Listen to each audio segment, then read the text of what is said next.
Well, Bills Mafia, we are live as promised after the Buffalo Bills defeat the New England Patriots in a big way, 47-17 inside an absolutely raucous Highmark Stadium. I mean, this place at times tonight, Ryan, I'm telling you, was shaking. It was, I tweeted out a hype video, and I tell people this all the time. It's my UFC days. Blame the previous gig. I am a sucker for hype videos. Like, if you bring a good hype video, I don't care what the topic is, I'm going to sit and watch it, and I am going to get all misty-eyed and emotional and all those kinds of things. This was a really well done one. And one of the lines in there was about how this was a game where, a city in a lot of ways was going to take out decades worth of frustration after, the GOAT, Tom Brady, continuously beat down the Bills over and over and over again. This was a game where the tide had finally shifted. That's what it said in the hype video. We both predicted the Bills to win. And that's exactly what happened. It was a truly dominant performance of epic proportions. The Bills are the first team in NFL history, regular season or playoffs, to not attempt a field goal, punt, or commit a turnover in a single game. And they do it in a playoff game against the arch nemesis, New England Patriots and Bill Belichick's. You're all going to be celebrating for days to come. And whether you're celebrating at home or away, Tops has all your fan favorites ready to enjoy for football, entertaining, or any occasion. This is the Shout Buffalo Football Podcast. This is the post-game edition, and one that I know just from my DMs and my text messages, Ryan Talbot, Bills fans have been waiting for this one to start. Yeah, they've been waiting a long time for this podcast and for a game like that. It kind of reminds me of the Christmas story with the main character kind of beating up on the bully after all those years of being beaten down or insulted. And that's just what it was. I mean, obviously these Bills players weren't here for the Tom Brady decades.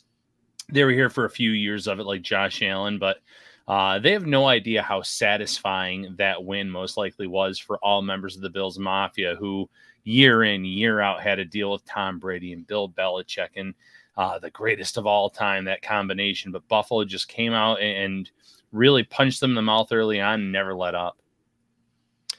So we're going to get into every aspect of this game. We'll take our first look at the end toward what we were probably expecting, a second-round matchup against the Kansas City Chiefs. I mean, the 12.5-point favorites against the Pittsburgh Steelers. Maybe get into a little bit of what we expect in that game tomorrow night. We won't know who the Bills play until around 11, 12 o'clock tomorrow night.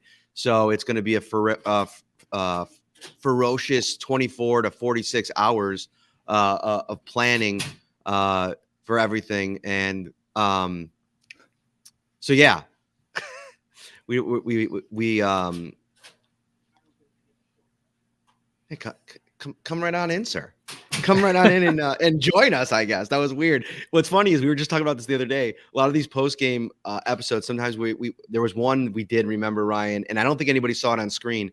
I was in a suite. I can't remember where. It might have been Nashville, but the cleaning crew came in. They were just clanging and banging in there. If you're watching on YouTube, welcome. Thank you. Hit that like button. Subscribe to the channel as well. We're going to get into everything. A couple people laughing in the comment section. What's up, Joe Miller? He said there's a weird dude behind you. Yeah, I think he took a clue and he left. So I have long underwear on for this game because everybody was dressing with like layers. I've never worn long underwear. And in the press conference room, I went down in my full gear because we had to go outside to get down there. And I was sweating profusely, like in the press conference room. And I was like, man, I gotta shed some layers. But I really couldn't take too much off. Even if I took my like little jacket part off, I don't know if it would have helped that much. So I'm kind of hot once again. It's been a very weird game, up and down temperatures. Where do you want to start, Ryan Talbot? We won't talk too much about my long underwear. Well, real quick, though, you did look like you were freezing on that pregame show, even with a little space heater in front of you. So, you've definitely probably had some high and low temps today as well. But, let's just get started, I guess, with Josh Allen. I think that's a great starting point. Second consecutive game where he has just absolutely dominated New England. Take away the windstorm game. You can even go back to last year, that 38-9 victory toward the end of the regular season. This has been absolute dominance. How many quarterbacks, how many players can we sit here and say, Matt, have had Bill Belichick's number 3 of the last 4 times, and not just had their number, just absolutely left that coach with no answers, the coordinators with no answers. The Patriots went out and they spent a ton of money this year on offense and on defense, and still it just doesn't matter. Yeah. New single season playoff record for the Bills, 5 passing touchdowns in a game. I want to get into, who he threw a couple of those to. I mean, really, all of his touchdown passes were, he was spectacular. He finished the game with more touchdown passes than incompletions. We talked about it, I think. I can't remember now because the week kind of meshed together. We did 2 podcasts. We did 2 Twitter spaces. And so I was talking a lot this week, and I don't know where I said everything. Well, one of the things I wondered was this going to be another narrative that Josh Allen slammed the door shut on? Because it seems like he's kind of become, it's become a habit for him. Every time people start to talk about things that he can't do, he finds a way to do it and prove it in a big way. This couldn't have been a more spectacular performance. I don't think you could go into a game and, I was listening to to be honest, I didn't listen to enough of it. I probably only caught a minute or 2 of it, but I want to go back and listen to it more. Kurt Warner is a guy that he watches a lot of NFL quarterbacks, and he's been pretty critical of Josh Allen, even still with the performance over the course of the last 2 years. But I think what we saw tonight was what the ceiling is for Josh Allen. I mean, really, who knows? Maybe he could even be better. Maybe he can have a game where he has perfect. If not for a few of those throws being incomplete, I mean, who knows? I mean, I guess you can't really put a ceiling on this guy, and that's kind of the point. The expectation going into a game, even with a guy like Bill Belichick, all week long, we were talking about what were the adjustments going to be. Were they going to play some more zone? Were they going to bring more pressure? I think they did a little bit of everything, throwing as many darts at the wall as they could throw, trying to find one that would stick, and nothing was sticking. And the credit has to go to Josh Allen because he's out there on the field, but I think an equal amount of credit has to go to Brian Daboll, a guy who's been so heavily criticized at times when this offense wasn't going right this year. I feel like this is all kind of led the tinkering over the course of the season as they were trying to figure out who they were and some of the really sloggy parts of the season for this offense. It's led to now how they finished the season and now executing at Ryan. This is unbelievable. I got to go and try to find a stat. I would love to find it. I don't even know if it's possible to find. But the Bills were, let's do this live here because I haven't tallied it up yet. The Bills were 6 for 6 in the red zone, which that means that takes their total to 24 of their last 32 trips into the red zone with a touchdown, Ryan. That is unbelievable. I think that's approaching 80%. I'm not good at math. I'll have to bring it up. Maybe 75, 76%. That is unbelievable production. This is an offense that now it just seems completely in its bag. And don't forget, listen, I know they're banged up, and we're going to get into that a little bit too. This is still the New England Patriots defense that everybody was raving about and what motivated everybody to start talking about the New England Patriots going to the Super Bowl. And they were completely answerless tonight against the Bills. Yeah, listen, Brian Daboll has some interviews lined up starting tomorrow. Well, today, now that we're on Sunday. I don't know if he has to do anything other than just say, hey, did you watch that game? Or, hey, here's the tape of the game. 7 drives, 7 touchdowns, flawless execution, anything that they wanted to do. And this just wasn't the Josh Allen show. Don't get me wrong. Allen, 5 touchdowns, unbelievable as a passer, unbelievable as a runner, but Devin Singletary was great. This offensive line, again, was outstanding. Protecting Josh Allen. Obviously, Tommy Doyle getting involved in the passing game, scoring a touchdown there. So there was a lot to like if you were a Bills fan, if you're Brian Daboll, who has interviews coming up with the Miami Dolphins tomorrow, with the, I believe, Chicago Bears tomorrow as well. One's a Zoom, one's in person. Dolphins coming to Orchard Park. But, this is just more tape for him pretty much saying, I'm going to get a head coaching job, this turnaround in the cycle, because of how dominant I was, how dominant this offense was. And while there's only one Josh Allen, like you said, the tinkering that he's done, he deserves a lot of credit for the way this offense played. So let's get into a couple of those players that really helped him in the passing game. Josh Allen, 21 of 25, 84% completion percentage, which was hat tip to Elena Getzenberg from ESPN. She had this stat. That is the best completion percentage of his career. 308 yards, 5 touchdowns, 157.6 quarterback rating. Just a shade under perfection.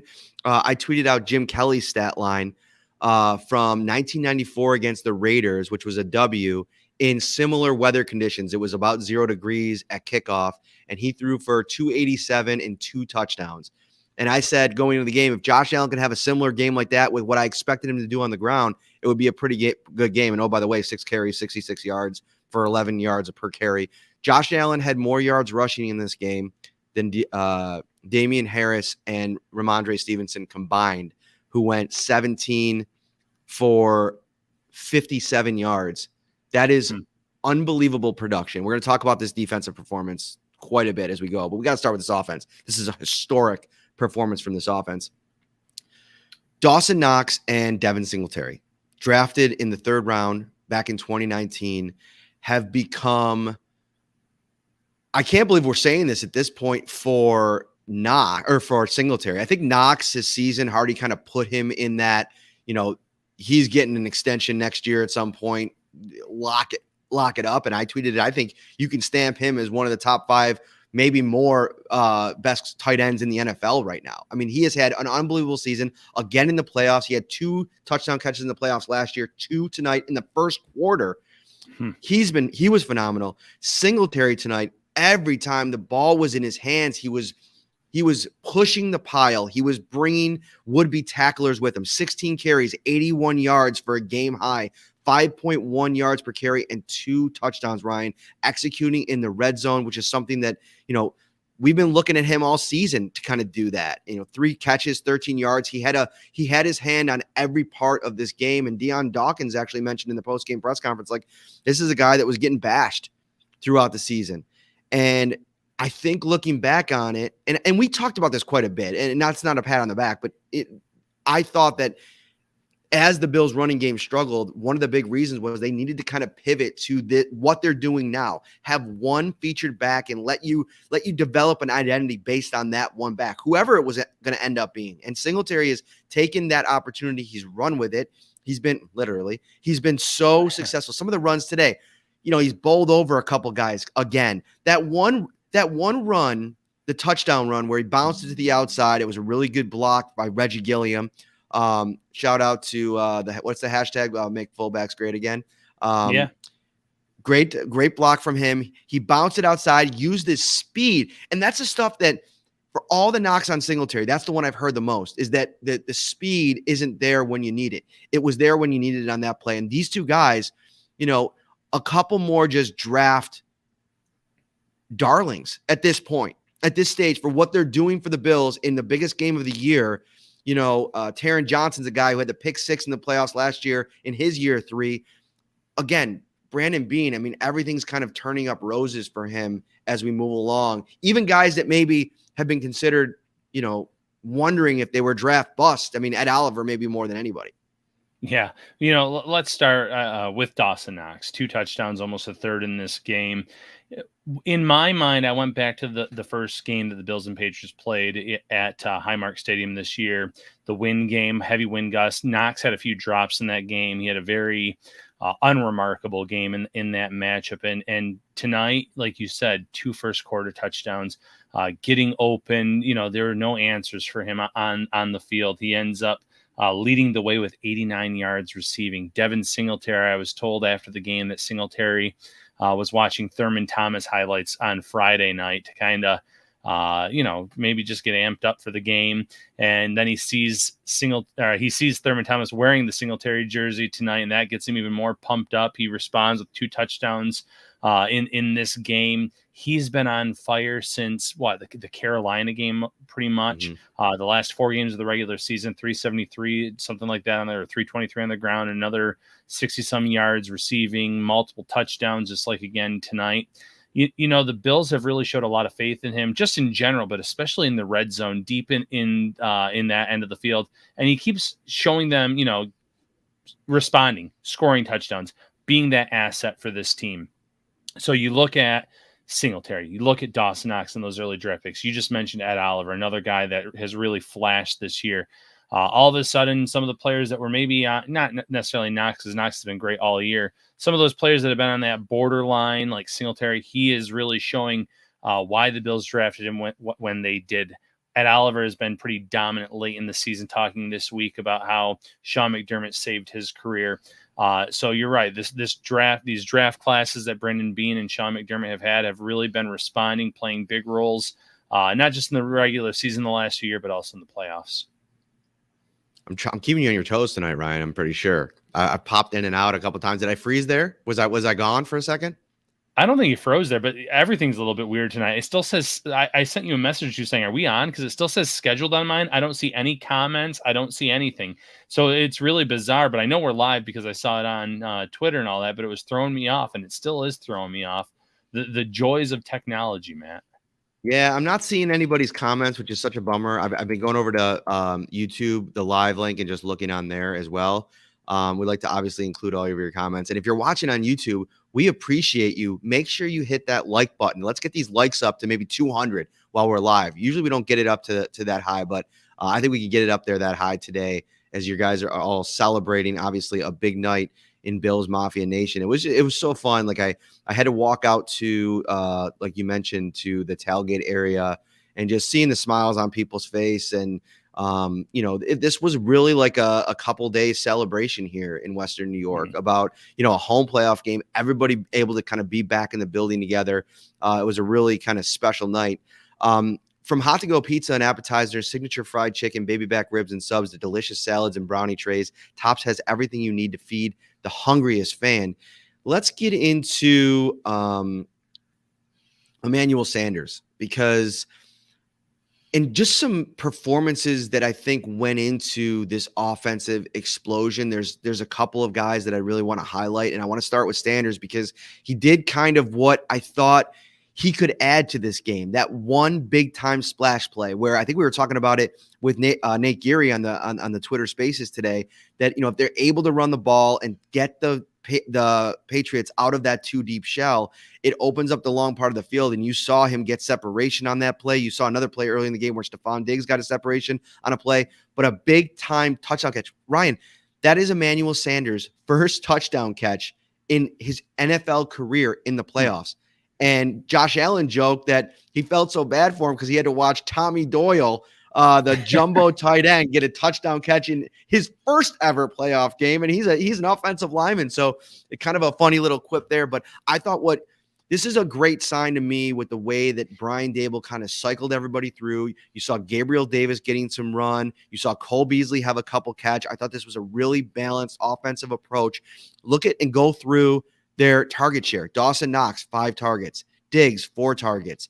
McKenzie, Gabriel Davis, and Emmanuel Sanders, 3 targets. Beasley only with 1 target, but it went for 19 yards. That was a big-time play that he made when he made it. 4 targets for Devin Singletary, 1 for Gilliam, and 1 for Doyle. So this was an absolutely balanced attack, and I thought Sanders' touchdown – oh, that's a great point. Ben Kerr brings it up. Sanders' touchdown was not in the red zone.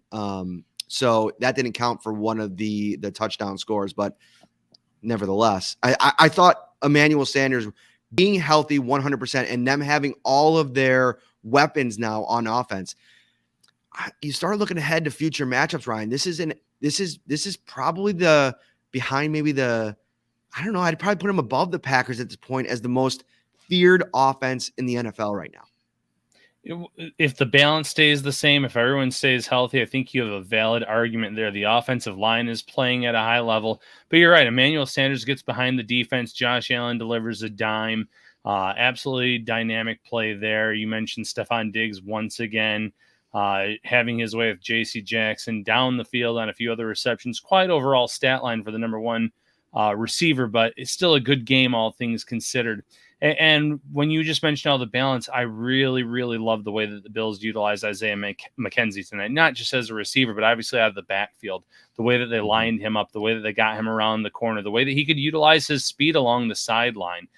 So when you add that to what Devin Singletary brings, to what we know Stephon Diggs can do, to what Dawson Knox can do, you have a healthy Emmanuel Sanders who is banged up at times this year. Cole Beasley had another reception called back on a penalty in the game too, so he was a little involved, not as much as some of the others, but he had a nice game.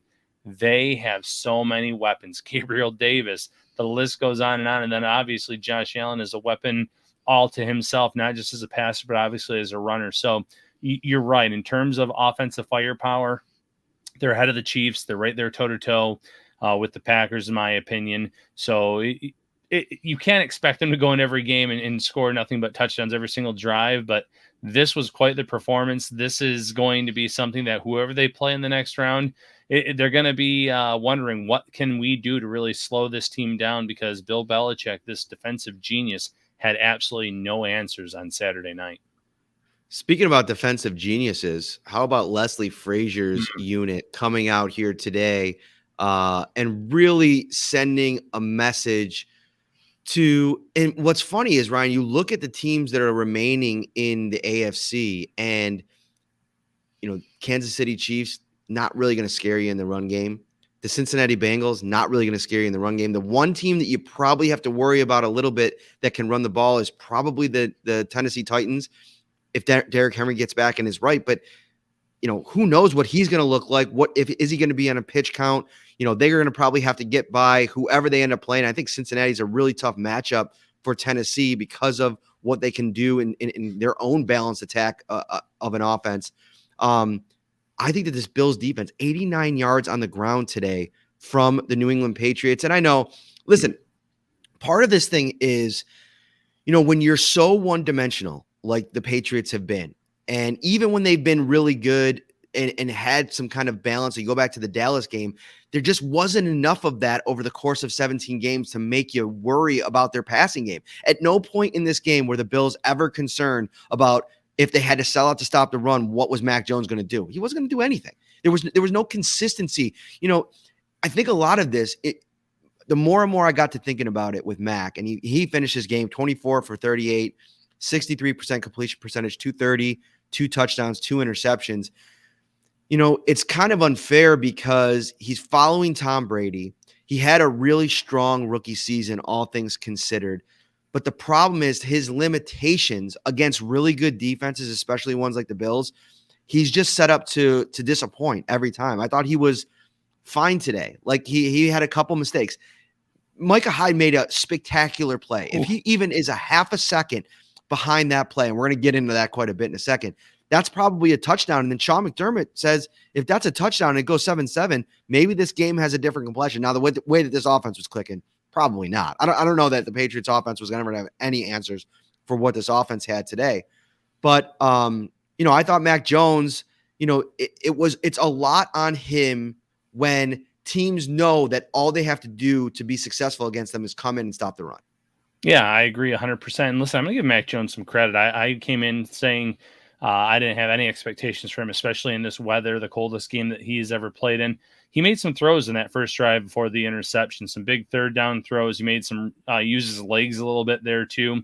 He had some throws down the sidelines tonight, not just on that first drive, but later in the game. Kendrick Bourne, a few plays where he fit the ball in between multiple defenders that I came away a little bit impressed with. So he did make me believe that there's a little bit more to his game than I had anticipated. But you're right. I still think that he's very limited in terms of his skill set. He's not a guy that when you get down by 2 scores or more, that he can bring you back on his own. He needs his defense to create a turnover. He needs the run game to be great.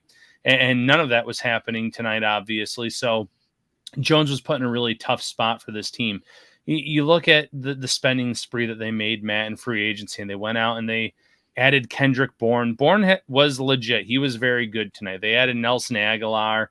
Not so much, more of a speed guy there. The 2 tight ends who were really non-factors, Jonnu Smith especially, has shown that he is not a good fit in this offensive scheme. Hunter Henry was in coverage against Matt Milano, I should say, was in coverage against him on the play where the Bills got the other interception. So, a lot of non-factors for a lot of that money that was spent.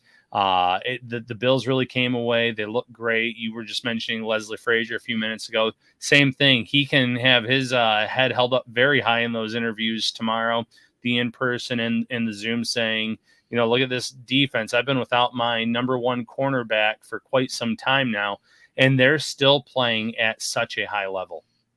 Mm-hmm. We have almost 500 people on the live stream here, Ryan. Like, Ooh. This is what I like to call money season, because every time we get to these late night playoff shows, it doesn't matter what time we go live. There was one show last year I think we started at 2:30 in the morning, and that might have been our most live viewership of any show we did last season. You guys are so awesome. And I know everybody's hyped up right now. The possibilities for this team, like there really isn't a cap on it. I mean, they're endless. And this is a team that I think can win a Super Bowl. It's why all week long on every radio show that I did, national or otherwise, I said, everybody asked me the same question, probably like 3 or 4 into it or right before the end of the interview. What are the expectations going into this? What do you expect? What do they need to do? What do the Bills need to do here over the stretch? And I came away, Ryan, saying it's Super Bowl or bust. That's how good this roster is. You had Josh Allen saying after the game today that in the third quarter, I believe he said he started thinking about the fact of how good of a game Brian Dable was having, how good of a game Leslie Frazier was having, and realizing how lucky the Bills are right now to have the continuity on their coaching staffs, to have the talent-rich roster that they have, the continuity, a head coach in Sean McDermott that all of these dudes will run through a wall for. I mean, you could just tell the bond that they have. And there's an urgency now because, these interviews go well tomorrow for Brian and Leslie Frazier. This thing's going to look completely different next year. And as much as we talk about Super Bowl windows and a Super Bowl window being open as long as the Bills have Josh Allen on the roster, that's not always the case. Things change. Talent levels drops. Players, skill levels change from year to year. And so there's no guarantee going on beyond the season. I said it on the shows this week. This AFC picture right now is as advantageous for this Bills team as I can remember an AFC picture being for any top 2 or 3 seed over the last 2 decades.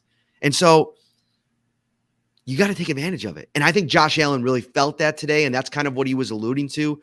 But they played like it today. And Deion Dawkins said on Thursday, our mentality is kill or be killed. And I feel like they put that on the Patriots, and they felt that. And I don't know if you tweeted it or I saw it out there. It almost felt like the Patriots were defeated pretty much halfway through that first quarter. They were just kind of like playing out the string at that point. Yeah, well, even late in the game, I want to say it was like early fourth quarter, they punted it and they were down a significant total. But the fact that even think about going for it at that point pretty much told you everything you needed. It was the one where Micah Hyde ended up fielding it and almost taking it all the way back. So that was in the fourth quarter. It was just an unbelievable performance by both sides of the ball.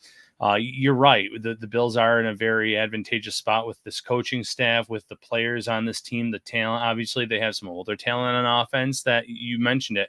Talent level changes every year. They're going to have to make some changes through, every year in terms of wide receiver room, in terms of skill sets on offense, defense. But right now, things are clicking, and you said it. The AFC this year is very winnable. Every team that's in the playoffs has a flaw in this conference. And the Bills, though, right now have hit their stride. The offense is firing on all cylinders. The defense has been very good. So this is the year that they really have to go and go for it all. Now that they can't win it in future years, but Joe Burrow and the Bengals, they're only going to get better. Justin Herbert and the Chargers, who didn't even make the playoffs this year, they're only going to get better. You're still going to have the Chiefs. I still believe in a Trevor Lawrence in this conference if you can get him the right coaching staff. And the list goes on and on. There's a ton of talented teams. Baltimore, who didn't make it this year. If the Colts get a quarterback, they're in it. So, yeah, and then if you lose coordinators, listen, Miami wants to find someone who can work with Tua.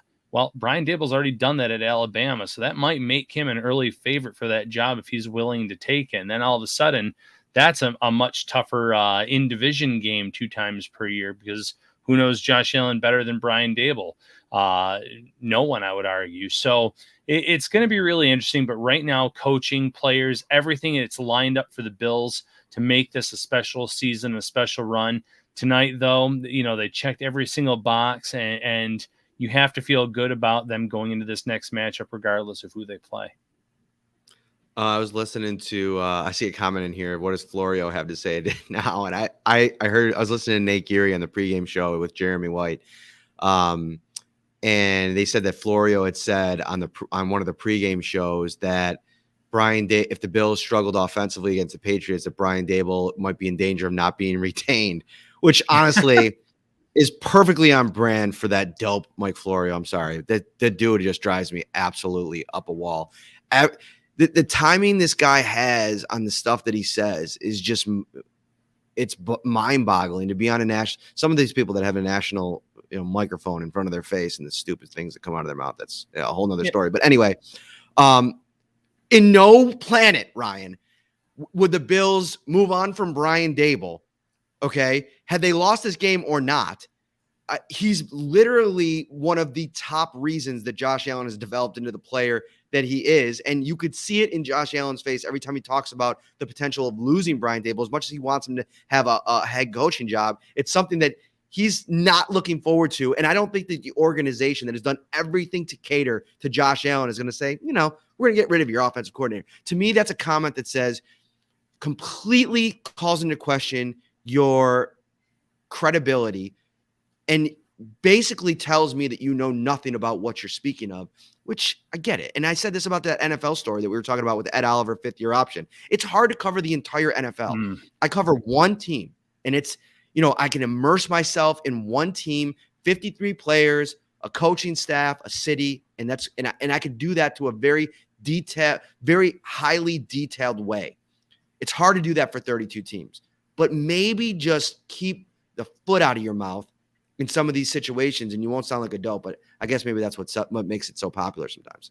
Yeah, I guess, but the Bills were number 1 scoring offense last year, number 3 this year. I mean, listen, I guess they went down a few notches, but how can you in your right mind say that Brian Daboll's at risk of losing his job the way this offense has put up points the last 2 years? It's crazy. It's ridiculous. And the only people that were more ridiculous maybe than Florio were former New England Patriot players. I saw on ESPN Teddy Bruschi and Randy Moss both picked the Patriots to win. I don't think Julian Edelman's bet. Did you see that? Yeah, Edelman at that halftime too, showing the picture of the Atlanta Falcons game in the Super Bowl, and then the Bills halftime score, and then it was Pam Beasley saying they're the same picture, pretty much saying that the Patriots are going to come back and win that game. So he's getting roasted on Twitter. And then I even saw in the NFL, and mind you, it was a bold prediction article. One of them, I think it might have been Nate Burleson, who said that Mac Jones was going to outperform Josh Allen. And even before the game, I said, that's ridiculous. That's crazy. It's just not going to happen. And again, I'm not bashing Mac Jones here, but there was zero chance of that happening. If the Patriots were going to win this game, it's that the Bills are going to beat themselves. It's that the Patriots are going to run the ball really well. And obviously neither of those things happen. So, hot takes are out there. They get the views, they get clicks, whatever the case may be. But you end up looking really foolish and not knowing what you're talking about when you make comments like that. I see 570 in here right now, Ryan, Whew. On YouTube alone.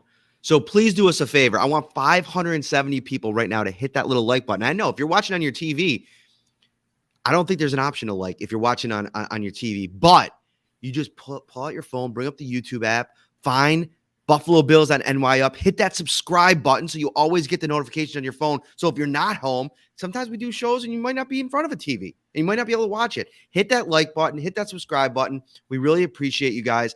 I want to talk about, we haven't even gotten to Micah Hyde's play yet and that play and what happened with Jordan Poyer and Micah Hyde yesterday. I want to get to that. But before we do, I feel like we got to talk a little bit more about this offensive performance and some of the things that went into it. I believe, I think a fully healthy, fully intact Patriots defense maybe puts up a little bit better of a fight, probably brings that number back down to maybe 35. Maybe they get stops on 2 of those drives. I don't know. I still think that this offense was way too dialed in. It didn't really matter who they were playing tonight. But couple issues. Number one, Joe Juwan Williams, I believe, right? That's his name. Mm-hmm. He was the one that got cooked on the Emmanuel Sanders touchdown. He was benched the rest of the way. He wasn't good. In place of Jalen Mills, who was on the COVID list, he didn't play. Christian Barmore. We covered this all week, and I still had people in my mentions, mostly Patriots people, telling me that Christian Barmore was going to play and he was going to be effective and all this other stuff. Listen, go back and watch the film of him getting injured and carted off the field, the play that he got injured on. There was no possible way. I don't care what he was listed on the practice report. He was invisible today, Ryan. Absolutely invisible. Go look. I just tweeted it out before we started. Go take a look at the Patriots defensive stat book. I screenshotted it and tweeted it out. There's a lot of numbers in the tackle, assist, and combined tackles because, Patriots had to make a lot of tackles tonight. No sacks, 1 quarterback hit as a team for Matthew Judon, 0 tackles for a loss, and 1 pass defense in the entire game. This was an absolutely dominant performance.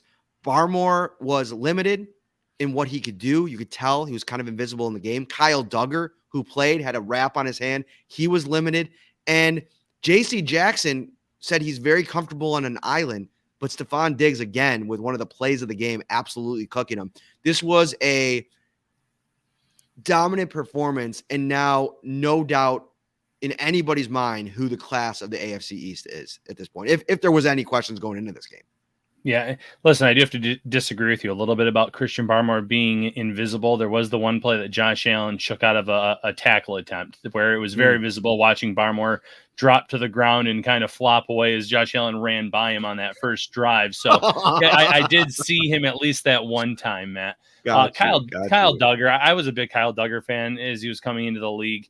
I did feel a little bit bad for him tonight as he's wearing a giant. No, he was wearing a giant club on his hand. And now, mind you, Josh Allen's first touchdown, he thought he was throwing away, and Knox made this spectacular play on it. But Duggar had absolutely no shot there. I mean, the guy was pretty much playing literally with one hand. So there's little he could do there. J.C. Jackson, you mentioned it, keeps getting beaten by Stephon Diggs, showing time and time again that while he is a very good cornerback, he is not an elite cornerback. And you can be a very good cornerback and make a ton of money in this league. There's nothing wrong with that, but he should not be considered with those top names in this league. He has not done enough when he's going in these contests against the best of the best. He's been getting beaten, especially by Stephon Diggs. Let me ask you something on him. Where would you stand if you were covering the Patriots in terms of his contract situation? Because this is his 4th year, right, J.C. Jackson? Yeah. Let me look this up real quick. You know what I'm getting at here? Because, listen, he's on his way to making buco bucks. I mean, he is going to get paid because he's in his 4th year, so this is a contract year. They're going to have to either decide to frame, which if they do that is going to be a hefty price tag. And I'm pretty sure the Patriots are still in decent shape on the cap next year. I don't have that right in front of me, but he had 8 interceptions this year. He's going to get paid. He's probably going to cost around $20 million if they do franchise tag him. If they give him an extension, it's still going to be around that number. That's a lot of money to pay. And my question is, if you're the Patriots, how far are you away, right? You're in the same division with the Bills. It's not going to change that much. They're going to be basically the same team. I think you have more questions than you have answers on defense. Listen, I know Kyle Duggar's good. Christian Barmore's good. They'll get them back healthy. They have some players that they like, but at the linebacker position, they have a lot of questions. Donta Hightower, I mean, he looks like his game has dropped off. He opted out last year. He's not getting any younger. And so I just think that there's so many questions. There's questions on their offensive line. Isaiah Wynn is coming up. Do you want to have to end up paying him? Because he's probably going to get paid as well. You're going to have to make decisions on franchise tags, and you put a lot of money into a couple tight ends that, again, tonight, what were the numbers, Ryan? First of all, it wasn't a great throw, but Hunter Henry has to make that touchdown catch. Right, 4 targets, 1 catch. Did Jonnu Smith didn't have a target in this game, Ryan? No, I mean, he had, like I said earlier, man, he's been a terrible fit for this offense, and it's been really bizarre. All season long, Josh McDaniels has sat there and said, I need to do a better job. I need to do a better job. But it's become very apparent that this is just not a good marriage, which is funny because before he signed with the Patriots a few years ago when he was still with Tennessee, Bill Belichick just raved about him in terms of what he can do after the catch. And, I know Belichick's the defensive guru and all that, but when you've seen that game that Jonnu Smith has and what he can do, you would like to think that your offensive coordinator can utilize them the right way. So I don't know the outs in those contracts. I think Hunter Henry's safe. He had a ton of touchdowns this year. He was very good. But Jonnu Smith, if it's a one and done scenario, if there's an out in that contract, I wouldn't be stunned whatsoever. But it's just really interesting, just the way that a lot of these guys that are paid big money didn't show up. And you're right, Patriots, cap-wise, they're in really good shape. I don't know if I would pay Isaiah Wynn. He's been, a little up and down. He's obviously better than what they had out there tonight. But can you really give him left tackle franchise money? That's a tough decision to make. I think they're more comfortable giving him money to J.C. Jackson, where, again, maybe not an elite cornerback, but still probably in that top 12 range toward the back end of that top 12. So you probably feel good about that. But yeah, this is it. When you don't have an elite quarterback, if you don't have a Josh Allen, a Patrick Mahomes, and Aaron Rodgers, you need to be great everywhere else. So can you afford giving out those $20 million contracts at cornerback and other positions where Mac Jones, you can win with him, but you can't win because of him. And that's a big difference. Yeah, I think you put it really well there. So Micah Hyde with the play of the season. And it was just, again, like these dudes like him and Poyer consistently make these, I don't want to call them like bailout plays, but like these energizing type of plays that just completely flip the script in games just consistently over and over again. I mean, this week, yesterday, the AP, the Associated Press, put out their all-pro teams. Jordan Poyer, second most votes at safety. He's a first-team all-pro. Finally gets his flowers, if you will, and the respect that I think a lot of people in Bills Mafia have been, clamoring for and begging for him, because he's been a guy that I think has been amongst the elite safeties in the league for a couple of years now. And finally, I feel like people around the league are starting to see it. He's first-team all-pro. Micah Hyde, second-team all-pro. I feel like they're interchangeable at times. I think you could probably put either one on the first team. And I think actually Joe Piscaglia from The Athletic, when he was suggesting to Sheil Kapadia for his all-pro team, he suggested, Micah Hyde by a nudge. You can't go wrong with either one of them. And that was the kind of play that was huge. Jordan Poyer was asked, what did you do after you found out you were an all-pro? And he said, I went and watched some more film. And so instead of, maybe celebrating the moment, he kind of doubled down on what he needed to do to kind of go out there and stamp that respect finally coming his way. And that's part of it. I mean, you gotta find a way to continue to play with the chip on your shoulder. And I asked him too, like joking around, like Bills Mafia was ready to riot if you weren't, announced as an all-pro after getting the snub for Pro Bowl. And he gave some love. You can go back and listen to his answer on that, giving some love to Bills Mafia and certain members that, kind of always show support to him. But the Hyde interception was one of those big-time plays in a big-time moment. I mean, I'd put it maybe not on par with the Taryn Johnson pick six, because, I mean, that was literally the difference in the game. And who knows, this offense was going so good. But, I mean, it's at least, if not in that tier, the tier right below. Yeah, Matt, right now I just started watching Stranger Things. I'm like 4 seasons behind, but I just started getting into it. And there's this creature that moves so quickly. You just never see it. It just like flies on the screen really quick. That's what Micah Hyde did tonight. Watching the TV broadcast, that looked like a touchdown for Mac Jones. He threw what looked like a great ball. The wide receiver had a step. It looked like he was going to catch it, haul it in, tied game. All of a sudden in the screen, you just see Micah Hyde fly in, intercept the ball, and then slide to the ground with it just seamlessly, like it was nothing. Almost like he was trying to lull Mac Jones in that throw. And that wasn't the case. It was just a perfect play by the safety, where he timed it right. He made the right movement step by step. If he was there a half second later, that's a touchdown. That's a tie game. But he wasn't. He was phenomenal. So really, yes, the Demogorgon. Thank you. I was blanking on the name now that it's only 143, Chris. Yeah, the Demogorgon is maybe what we'll start calling Micah Hyde, the way that he moved tonight on the field. So unbelievable play that a lot of fans will be talking about for quite some time. If you're watching on YouTube, we just went over 600, which is the new record, Ryan, officially. So that means 600 likes, right? Get hitting that like button. Couple more performances that I wanted to mention on the defensive side. And, the Patriots kept Trent Brown at right tackle tonight. They went with that direction. And listen, I think that was probably smart. I didn't like the idea as much as, I think, Patriots media and fans were talking about wanting to get Onawahu or Onwehu into the game. He's been good at right tackle. Switching Trent Brown over to the left side, as good as he is, it's not as easy as I think some people think it is. I think it's like, you play 17 regular season games and then are asked to do that on a short week to play on a Saturday. I think that's asking a lot. So they decided to go with that decision. And, Jerry Hughes comes out and has a big time sack going against Trent Brown on the right side. And this is a guy we were talking about during the week, a guy that said, listen, I know that, the end could be creeping up here. I think that we really are moving in that direction.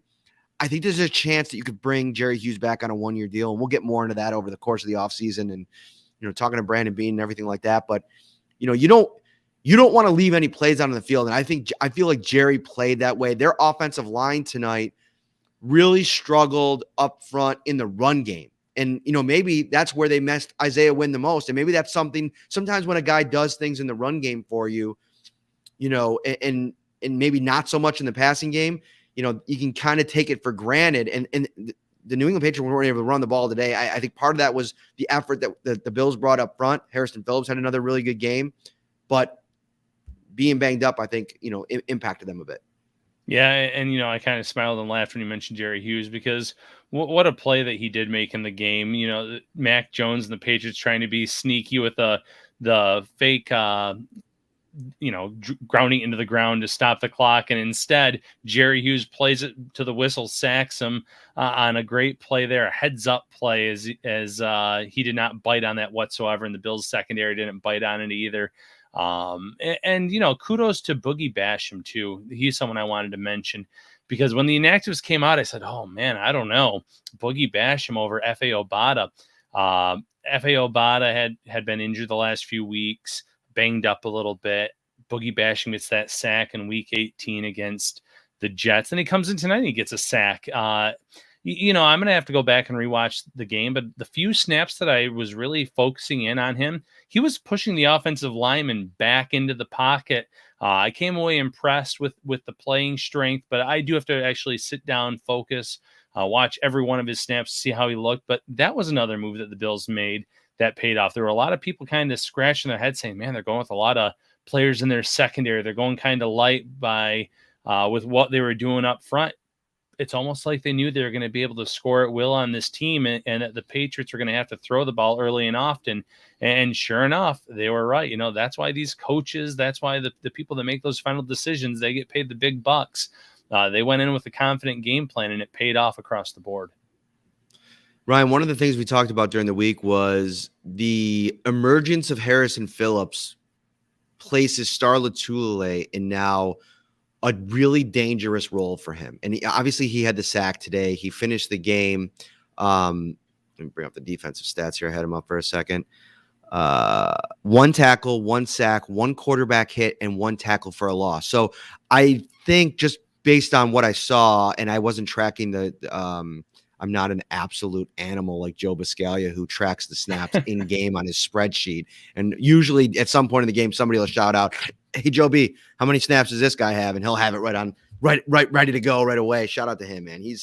Joe B's the best. Joe B's the GOAT. We were chatting all day yesterday on our NBA bets, turning into a couple of degenerates, but that's beside the point. I think Star Lotulelei didn't play as much as Harrison Phillips, but I feel like this is, you're seeing some of these veterans, Ryan, fit into these really nice roles for them. Mario Addison was banged up today. He left the game and he did not return. We didn't get a final update on him where he's at, and Sean was not asked about him, but he left the game. Did you see what the injury was? I'm going back to see what it was because I want to. At that point in the game where things were kind of moving fast. I retweeted it. He got up under his own power and was able to get off the field. And if I remember the play correctly, I think he actually collided with Tremaine Edmonds on the play. Okay. He was trying to make a play on it, and shoulder they didn't injury. really show. Yeah, I was gonna say they looked like they were looking at the upper body, but I wasn't quite sure it was the shoulder. So some kind of shoulder injury. The fact that he was able to get up under his own power, he was standing on the sidelines for some time. It's encouraging. At that point, the Bills did have a pretty good lead. They were probably liking what they saw from some of the other guys. So there's no need to force him back in the lineup, but it will be really interesting to see where he's at. But to your point, Matt, these veterans finding, these roles for them.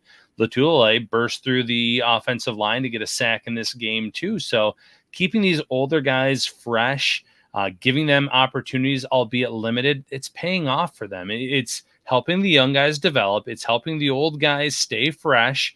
And Latulippe especially, that was a great play on his part. But the way that Harrison Phillips has been playing late in this season, it's no wonder why he has, lost that starting job. But if he can come in and make a splash play here and there, this is all going to work out in the end for this Bills defense and the Bills as a whole. So first of all, YouTube, you're absolutely crushing the record. I mean, we are just balling right now. So hit that like button. We really appreciate you as I knock over drinks here in the press box. I want to talk about one more thing before I do. If my wife's not watching, I don't think I haven't gotten any text messages. It's almost 2 a.m. She's probably sleeping because she knows I'm probably going to sleep in a little bit tomorrow, and she's going to have to handle the kids. So I wouldn't imagine she's still up. But if she is, I would love to wake up, honey. If you see it, maybe you watch it back when you wake up. I'd love to wake up to a Tops breakfast pizza. I just thinking about it right now because I was looking at the, our Tops reads on here, and Tops breakfast pizza is so goat. And I don't know when the last time I had one was. And so I think that's the play. And even if she doesn't get one for me, by the time I wake up, do you know, Ryan, can you get them even if it's not breakfast time? Or is there a time cutoff? No, I'm pretty confident you can get it whenever. You just call and order it in, get it fresh. So that way it's not one that's been sitting out. Sitting out ones are fine too, but when you call and you get a fresh breakfast pizza from Tops, they are elite. They are the best of the best. You're right. That's one of my favorite things as well. I haven't had one in a few weeks myself, but I like to grab a slice if I'm at Tops in the mornings, if I'm doing some shopping. But yeah, that is their game changer in terms of what they have with their fresh food selection. So I did, let me see if I can get this up here. It'll be fun. I got one more topic that I want to get into, but let me see if I could share this first. I'm going to share a screen. Whenever I try to do technology on the fly, it never goes well. But I just feel like people are they're patient with us. Did I bring it up here? There it is. There it is. There it is. Look at this guy. Okay. So I posted this. So Matt Beauvais was in the parking lot the other day, and I was driving by to say see you later. And as I was going by him, he had his camera, so he was doing a stand-up. So as I drove by, I was like, hey, what do you need? Like, joking around. And so he kind of interviewed me, asked me what I thought about a hot dog and whether or not it was a sandwich. And people had a real issue with my take on that. I was just having some fun. Dude, just everybody relax a little bit. It wasn't even really a real take. I didn't give it any thought or anything. I don't really have an opinion on whether or not a hot dog is a sandwich. Get off it. We're so passionate about the most nonsensical things, people. Relax. I was having a little fun. Okay. Anyway, I digress. So this was the little thing at the end. Guess what I said, Ryan? I said, Josh Allen, the Bills were going to win, and Josh Allen was going to have at least a 65% completion rate. I was way off. He finished with 85%. Way too low. But my point was that the efficiency, issue or concerns that people were having, I was like, I'm not seeing it. I think he's going to come in here and be very efficient. He was, whatever. Anyway, so I posted this yesterday, and I said, let's have a caption contest. What's the best caption? And somebody tweeted at me, when you have a hot and ready to go pizza from Tops Friendly Markets. And I was like, my man, that's what I'm talking about. That is comprehension. And coming from Professor Parrino, that's what I'm looking for in my class every Monday night at the University of Buffalo. Do you take the information? Can you regurgitate it to me? And that is a 5-star performance from that gentleman. I tagged Tops. He got the retweet, and he got the follow from me. So, and then I was, I obviously, my goofy face is all over the internet, but that's beside the point. What do you think about my hot dog take, Ryan? I'm fine with it. Listen, no, really, I'm not as passionate about the hot dog sandwich take as I am about apples, which I saw someone else quote tweeted you on that, and they tagged me in it. But there's bread, there's meat. I can see it qualifying as a sandwich. It's not closed bread though. So if you're against it, I go either way. I'm pretty easy peasy when it comes to the hot dog and a sandwich, or is it a sandwich type take? So no hot take there for me, Matt. But I did see your picture being used as, memes. I saw Bray inserted a picture of Shaq Lawson in the passenger seat with you for one of them. I saw a lot of people tagging it with some really funny tweets. So, I love that you put yourself out there for a caption contest, and I really enjoyed reading and seeing all the submissions. All right, last thing. Let's look ahead here, Ryan. The Patriots or the Kansas City Chiefs, last time I looked, were 12.5-point favorite over the Pittsburgh Steelers. But I've been talking with some people. We were talking about it on the Twitter Spaces here. Where are we at in the Pittsburgh Steelers pulling the upset? And who would you rather face right now?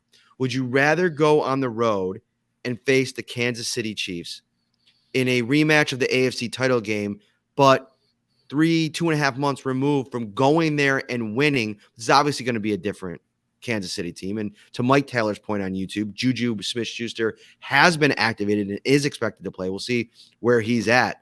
But what are your thoughts? Let's start there. What are your thoughts on matchup preference?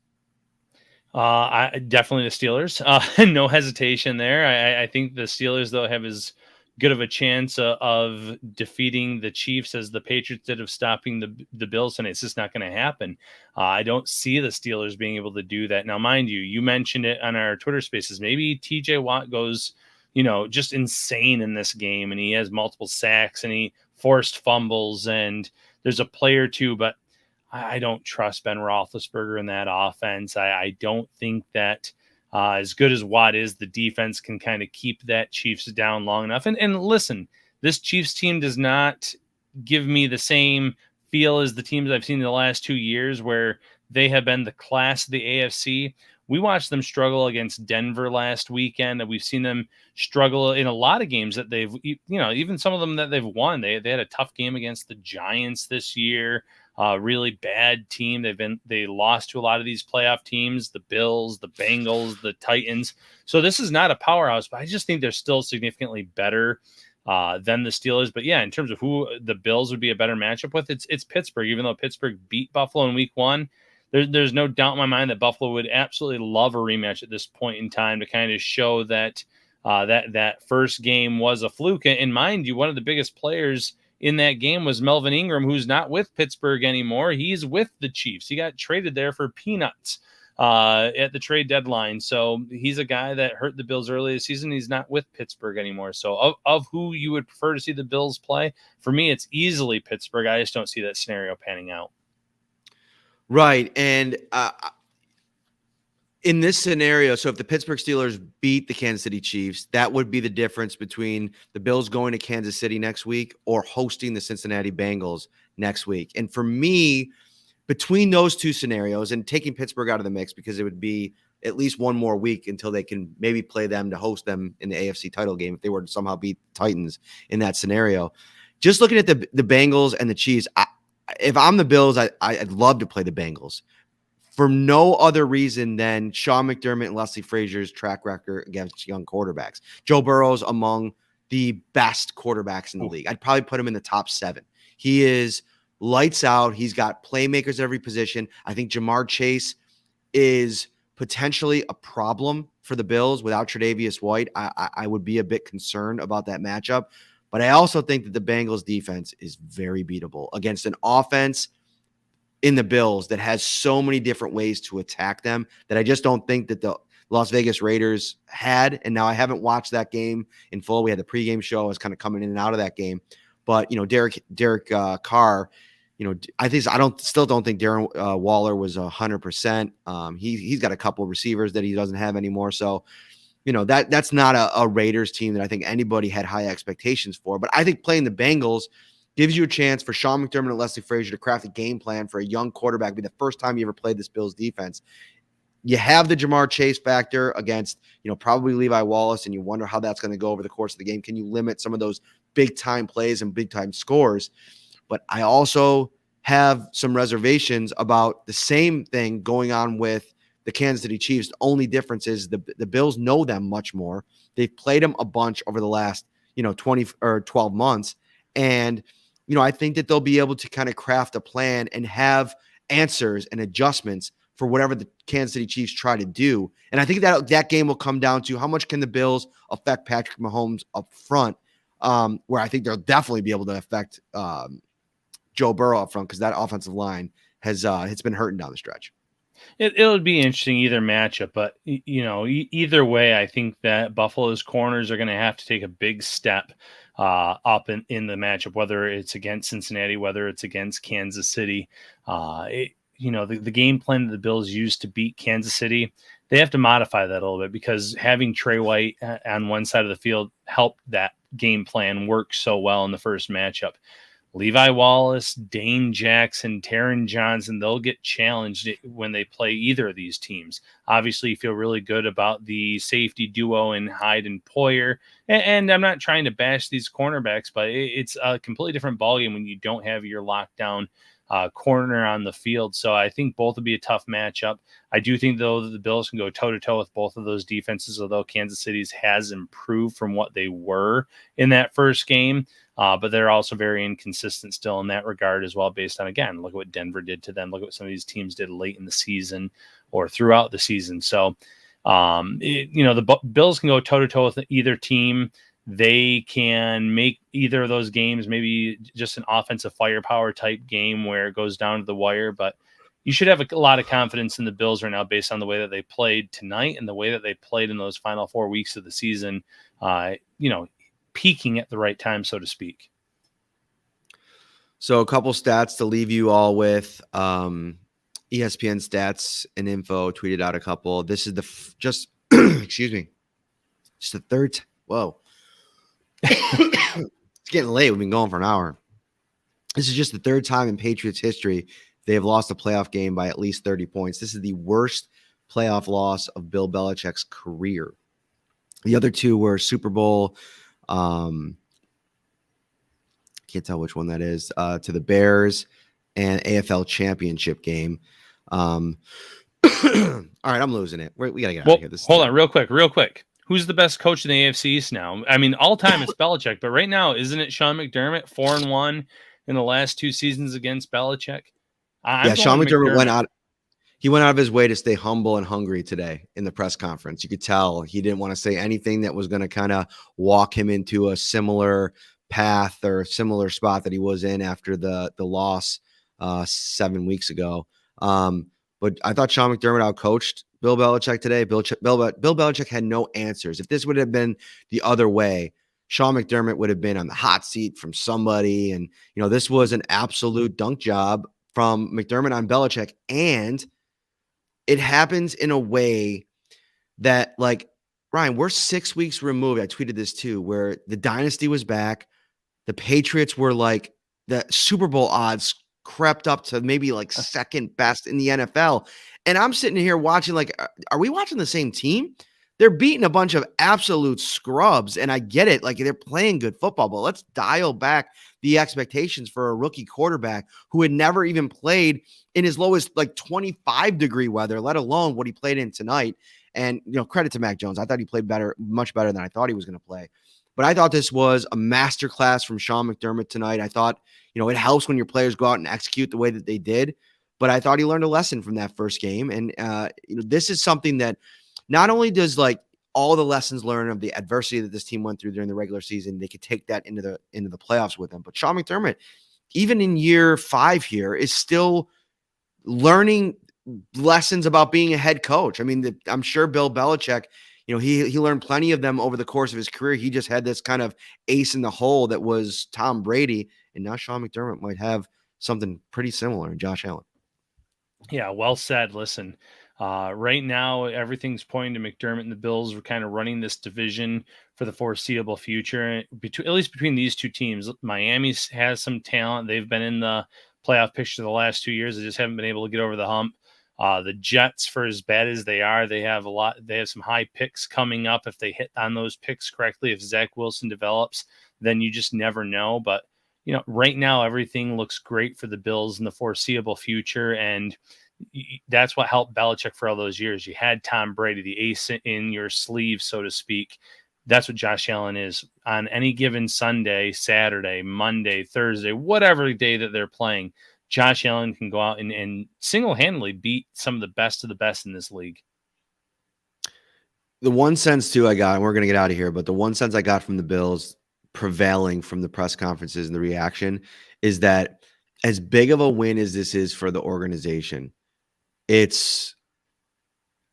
doesn't barely register with them. I mean, this is a wild card playoff win at home after a run of the AFC title game last year that you could sense the unfinished business. And so from that perspective, moving ahead, this is a very determined, focused team. So I guess to my point is, no matter the matchup, this team is fully locked in. They're healthy. They're playing their best football. They're a really dangerous team. And man, this is going to be a wild, wild week. It's going to be a fun day of football tomorrow. I can't wait to sit on my couch and watch it all day. We'll have plenty of coverage at the site at Syracuse.com, NewYorkUpstate.com. And if you're hosting a large party next weekend, maybe the Bills are on the road, you're not traveling to KC, you're going to have a party at the house, check out Tops' huge selection of party platters for a delicious, effortless, and affordable, no-stress way to impress. For complete details, stop by their carryout cafe or visit topsmarkets.com/fantasyfootball. Ryan, 1 hour post-game show, 65 minutes. We brought it. Well worth it. Well worth it. Bills Mafia, thanks for sticking with us. Great numbers. Can't thank you enough. Smash that like button before you get out of here. We appreciate you. Have a great football Sunday. We'll see you next week. 2 more shows to go. I think the previous show, Ryan, is going to be coming to you from Kansas City if it is a road game at Kansas City. So stay tuned for the details. We will see you next week, everybody. Take care.